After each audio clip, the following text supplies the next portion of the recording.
Assalamu alaikum. Walaikum assalam wa rahmatullahi wa barakatuh. How are you? I'm fine. Okay, Alhamdulillah, I'm also fine. Are you ready for facing your interview today? Yes. Okay, you may introduce yourself. Honorable Chairman, respectable Chief Guest, special guest, the chairperson and the audience, my on all of you.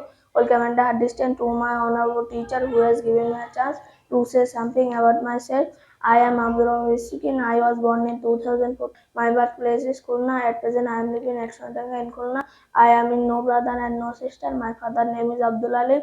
He is a police. My mother name is Nazar Khatun. She is a housewife.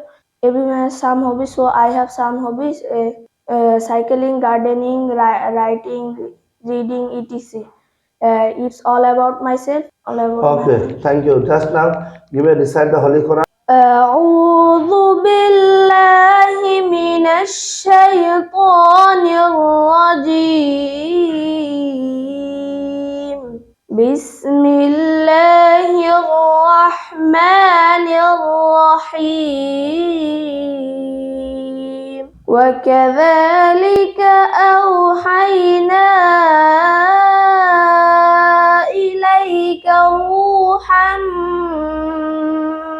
من أمرنا ما كنت تدري ما الكتاب ولا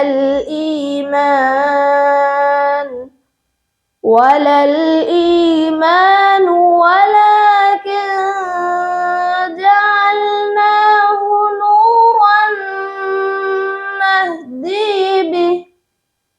نورا نهدي به من نشاء من عبادنا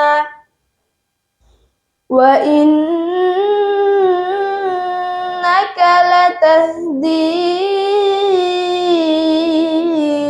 إلى صراط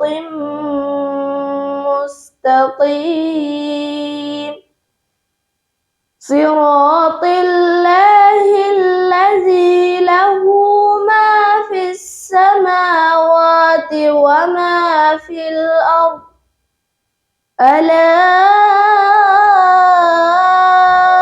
إلى الله تصير الأمور